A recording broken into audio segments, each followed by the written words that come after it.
Mereka tak pernah mengajarkan kepadamu hakikat sejati keberadaan.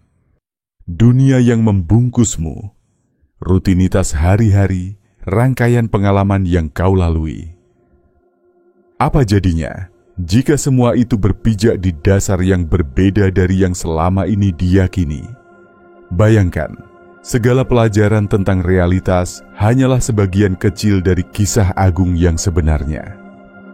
Ada sebuah kaidah kuno, prinsip rahasia yang telah melintasi banyak generasi. Dibisikkan secara samar di telinga para pencari, disebut-sebut di antara mereka yang menjaga pengetahuan misterius. Ini adalah fondasi bagi segala hal yang pernah ada. Inilah pintu menuju kekuatan terdalam benak manusia. Hukum pertamalah dari 7 asas hermetika. Semesta lahir dari pikiran. Segala sesuatu yang dapat kau rasakan, jamah maupun pikirkan, terbentuk dari kesadaran. Apa makna di balik pernyataan sakral ini? Apakah keberadaanmu hanya sekadar bayangan di layar pikiran kosmik? Ataukah kau punya kuasa untuk mengubah tatanan yang ada? Jika demikian, mengapa ilmu pengetahuan era kini mulai mengamini sinar kebenaran yang sama? Hari ini, kita akan menyingkap misteri kekuatan tersembunyi yang diperam prinsip purba ini. Kita akan menyelami bagaimana daya pikir membangunan dunia yang kita hidupi. Mengapa kekuatan itu diremukan secara terstruktur, serta bagaimana kau dapat merebutnya kembali. Karena setelah kau meresapi hukum yang satu ini, seluruh wajah hidupmu akan tampak berbeda. Apa makna mentalisme sebenarnya? Sejak dahulu kala, manusia dibesarkan untuk memandang kenyataan semata hanya sebagai objek materi, tinggal di luar diri, tunduk pada aturan fisik yang tanpa jiwa. Kita dididik seolah cuma partikel rapuh yang terpisahkan dari jagat raya, menjadi penonton di tepi panggung alam semesta yang dingin. Namun, ajaran hermetika membawa kita menyelam jauh melewati permukaan. Realitas bukanlah benda, melainkan benak. Kitab Kybalion, permata dari filsafat hermetik, mengumumkan, segalanya adalah pikiran. Alam semesta bersifat mental. Artinya, segala pengalamanmu tak begitu saja menimpa dirimu. Ia terbentuk lewat dirimu. Jagat luar bukanlah kumpulan objek keras. Ia adalah untayan cermin kesadaran. Keseharianmu ibarat mimpi yang sangat meyakinkan. Tokoh, tempat, perasaan, semuanya terasa nyata. Tetapi saat kau bangun, barulah engkau menyadari bahwa semua berasal dari pikiran sendiri. Sekarang, bayangkan konsep itu direntangkan ke dalam realitas sehari-hari. Tradisi abadi telah lama membisikkan bahwa dunia tersusun dari benang-benang pikiran. Yang kita saksikan hanyalah tirai maya, ilusi yang menari dalam kesadaran. Di Hindu disebut maya, dalam Buddhisme dikenal sebagai samsara. Bahkan para fisikawan modern, lewat eksperimen kuantum, pelan-pelan menguak bahwa kepadatan realitas ternyata hanyalah semu. Asas mentalisme menyingkap bahwa lapisan terhalus benak, emosi dan keyakinan adalah peta biru penciptaan. Semesta itu sendiri tak pernah betul-betul terpisah darimu. Ia bergerak mengikuti getar kepercayaan, ketakutan dan keinginan yang bersembunyi di jiwamu. Namun jika hal ini sungguh, lalu mengapa kita seolah begitu lemah? Mengapa hari-hari terasa seperti air bah yang harus kita hadapi, bukan sesuatu yang bisa diukir? Jawabannya tersembunyi dalam tabir tipuan terbesar yang pernah menjerat manusia, ilusi yang telah memadamkan cahaya kekuatan aslimu. Untuk menyingkapnya, mari kita menoleh ke dunia sains. Mentalisme dalam cahaya ilmu pengetahuan, para perenung suci, filsuf agung. Selama ribuan tahun, mereka telah mewartakan satu kesimpulan. Segala sesuatu lahir dari kesadaran. Kini, langkah sains perlahan menyusul warisan ini, mulai mengamini apa yang sejak dulu dipegang para penjaga misteri, bahwa pikiran mencipta realitas. Salah satu eksperimen menakjubkan dalam sejarah fisika, eksperimen double slit. Dalam riset ini, elektron ditembakkan melintasi penghalang berkembar. Di sisi lain, sebuah layar menanti mencatat setiap lintasan. Tanpa kehadiran pengamat, partikel-partikel itu berlaku bagaikan gelombang, melintasi kedua celah sekaligus, menciptakan pola magis. Namun, tatkala seorang pengamat mulai memperhatikan jalur yang diambil, elektron itu malah memutuskan memilih satu jalur tetap, berperilaku bak partikel tunggal. Pertanyaan menggugah pun lahir. Apakah realitas berubah saat ia disaksikan? Kesadaran ternyata menentukan hasil. Tanpa perhatian, materi hanya berupa ladang kemungkinan. Tapi saat dilihat, ia membeku menjadi sesuatu yang pasti. Sepenuhnya selaras dengan ajaran hermetik, materi padat hanyalah khayalan pikiran. Max Planck, perintis fisika kuantum, bahkan mengakui, kesadaran saya pandang sebagai pondasi segalanya. Materi merupakan turunan dari kesadaran, bukan asalnya. Jika ini benar, pikiranmu bukan cuma pengamat, namun adalah tangan pencipta hidupmu sendiri. Fakta serupa seharusnya memberdayakan, menyadarkan kekuatan yang selama ini mendekam. Tetapi, alih-alih mengajarkan manusia memanfaatkan hukum ini, kita justru hidup di dalam sistem yang sengaja memangkas daya pikir, membelah perhatian, meredam kemampuan alami kita. Bagaimana bisa demikian? Untuk memahami, kita harus menelaah gurita masyarakat kini yang menarik manusia menjauh dari keajaiban fokus. Bagaimana zaman modern melemahkan benak. Andai kesadaran adalah kunci perubahan dunia, maka mengarahkan fokus manusia adalah cara untuk mengendalikan garis nasibnya. Inilah yang perlahan meliputi dunia modern. Zaman ini, perhatian dihargai setara atau bahkan lebih mahal dari emas dan minyak. Ledakan media sosial, banjir notifikasi, dan arus informasi tanpa henti telah mengobrak-abrik medan batin. Kemampuan alami untuk memusatkan pikiran, membayangkan, dan mewujudkan, semuanya dilunturkan oleh kekuatan luar yang ingin kita terus-menerus teralihkan dan hanya merespons. Benak yang terus berada dalam mode reaktif tak akan pernah benar-benar mencipta. Alih-alih memahat hidup sebagaimana yang dikehendaki, kini manusia disodori algoritma yang sengaja memecah belah atensi. Studi mutakhir pun menunjukkan rentang perhatian manusia kini bahkan lebih singkat dari seekor ikan mas. Ini bukanlah kecelakaan, melainkan buah rekayasa dunia digital. Bayangkan, bawah sadarmu merekam setiap gambar dan suara. Mulai dari iklan yang berseliweran, berita-berita penuh kecemasan, sampai hiburan yang dangkal, dan semua itu menumpuk sebagai pola dalam dirimu. Paparan tak berujung terhadap narasi negatif menggeser pola pikir, menjinakkan individu menjadi penakut, merasa sempit, dan tanpa daya. Siklus kenikmatan instan dari media sosial dan hiburan cepat mengondisikan otak terus-menerus mencari suntikan rangsangan, hingga akhirnya merenung atau mengolah batin jadi terasa nyaris mustahil. Namun para penjaga warisan hermetik menegaskan, di mana kau menempatkan fokus, disitulah kekuatan bertunas. Hari ini, perhatianmu telah dipersenjatai untuk menyerangmu sendiri. Semakin tercerai-berai fokusmu, semakin tergerus daya ciptamu.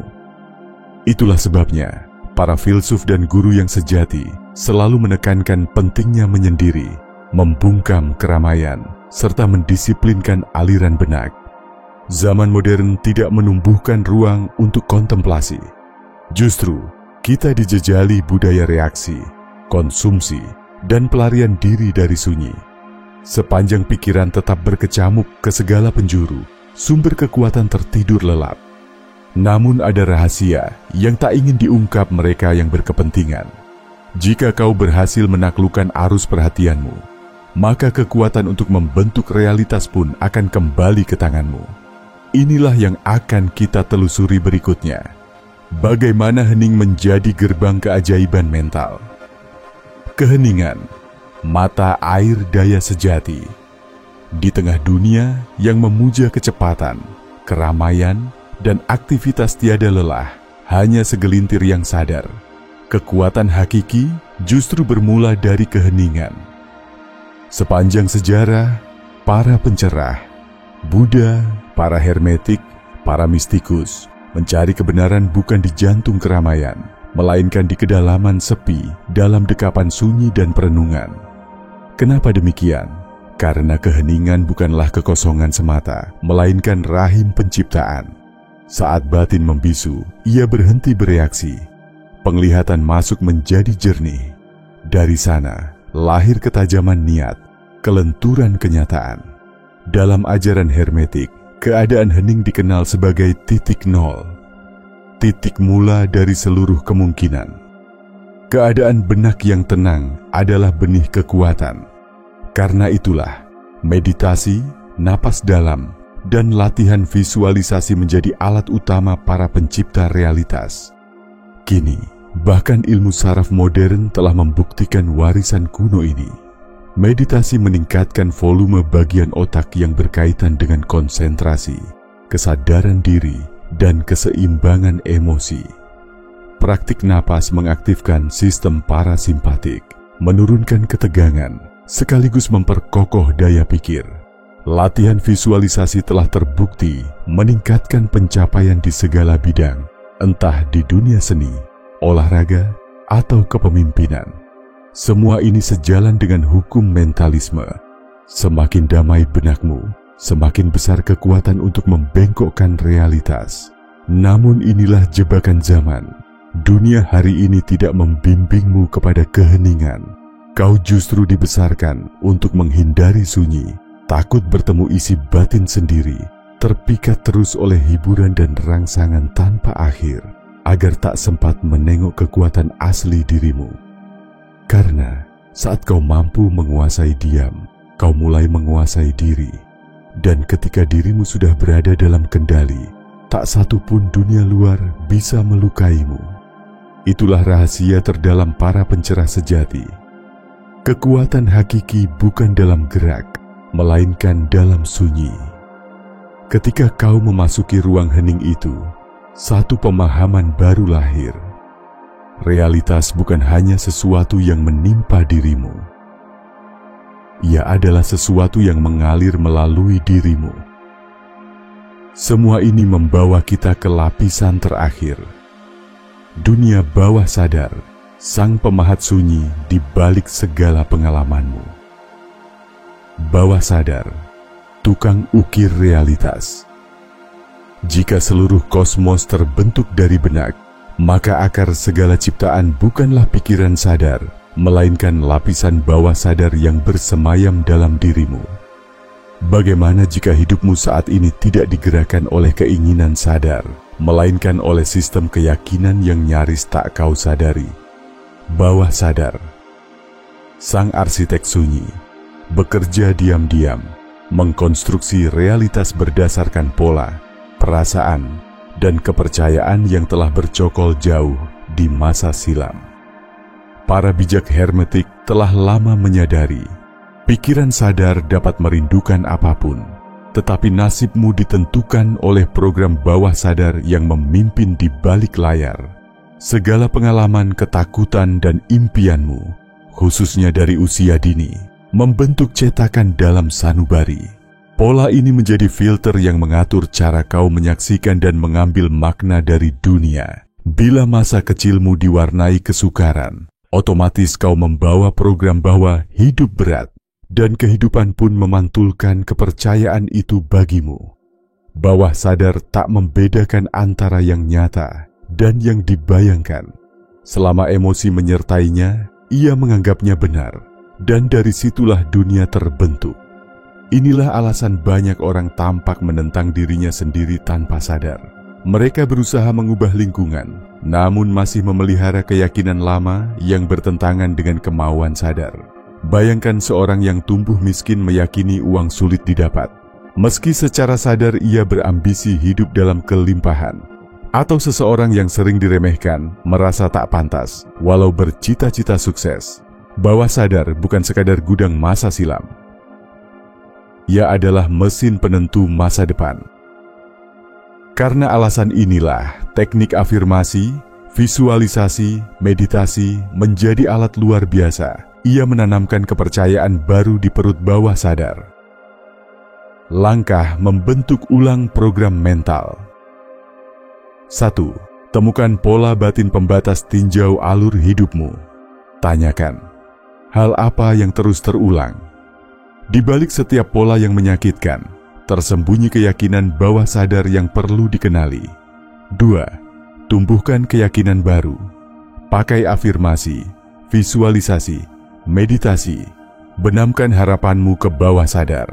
Katakan, aku layak, aku berkelimpahan, aku berdaya. Ulangi sampai tubuh dan jiwamu menerimanya. 3. Rangkulah emosi bawah sadar, hanya terpengaruh oleh emosi. Ketika membayangkan sesuatu, rasakan seakan itu sudah nyata kini. Disitulah kekuatan penciptaan tumbuh. 4.